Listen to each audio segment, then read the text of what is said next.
The sun rose slowly over the vast plains of Tanzania's Serengeti National Park, casting a golden light over the swaying grasses. In the serene dawn, a low, mournful roar echoed across the savanna. It came from an old male lion, his once luxurious mane now thin and shabby, his body wasted by age and hardship. Years ago, he had been the leader of a mighty pride, his strength unmatched, and his presence awe-inspiring. But time had not been kind to him. His muscles had weakened, his vision had become clouded, his mighty roars, once a symbol of power, now sounded lonely and mournful. One fateful morning, the pride's young lions, full of strength, pounced on him. Their aggression was swift and brutal. They rushed at the old man, tearing his sides with their claws and sinking their teeth into his flesh. The old lion fought back, his spirit unconquered, but his body was failing. Blood oozed from the wounds on his sides and legs, staining the ground beneath him. His strength left him, and, defeated, he retreated, driven from the territory he once considered his own. Every step was torture. His wounded hind leg dragged along the ground, sending sharp pain throughout his body. Hunger tormented him from within, because he could no longer hunt with the necessary speed and strength. The world before his eyes blurred. Dry grass shimmered in the scorching sun, and his mind was clouded with weakness. Exhausted by thirst, hunger and bleeding wounds, the old lion wandered along the edge of the national park, approaching a sparsely populated area. There, among the rare wooden houses, lived people whose lives were closely connected with the wild nature. One of them was an elderly woman named Amina, who had worked in the Serengeti for many years. After retiring, she decided to stay close to the animals she loved so much, so that her life would remain part of this wild world. One evening, at sunset, Amina heard a faint roar outside her house. She carefully opened the door and froze. In front of her lay a huge old lion. The sight of him made her shudder. At once fearsome and pitiful, with his body covered in dirt and deep wounds. The lion roared softly, but the sound was more of a weak moan than a threat. Amina realized that this hoarse roar was not an attack, but a cry for help. His fur was matted, and the wound on his leg was very swollen.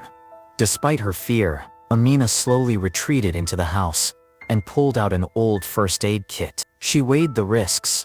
If the lion suddenly attacked, she might not survive, but her intuition and compassion urged her to take action. Returning to the porch, she approached the lion, who lay exhausted.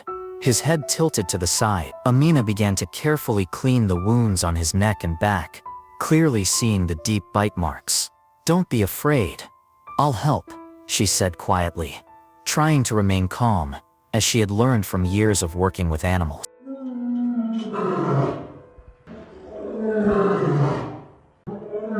The most difficult wound was on the leg, where dried blood had mixed with dirt. Using warm water and antiseptic, Amina carefully cleaned the wound, and the lion, although groaning in pain, lay motionless, as if accepting help. His weakness was obvious.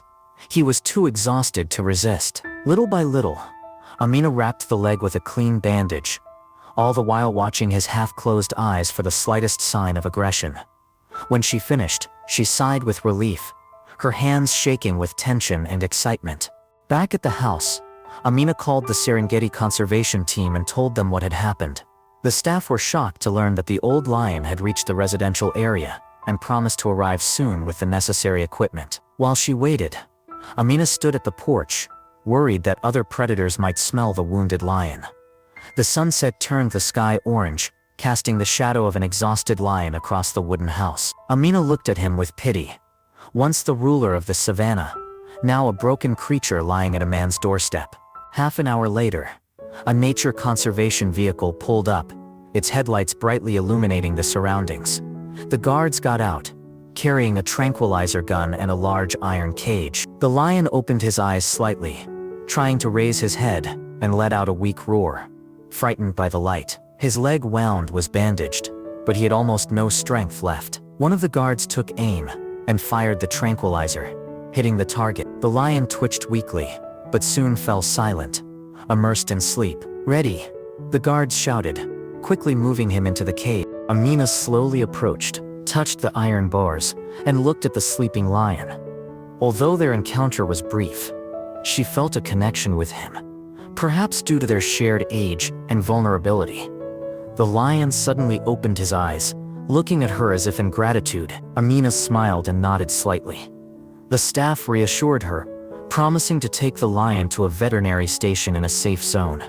She watched the car with the cage disappear into the night and returned home, relieved but still worried. The next day, thoughts of this lion did not leave Amina. Would he survive? A week later, she decided to go to the Serengeti. In her old car, she drove to the gates of the park, where she was recognized and warmly welcomed.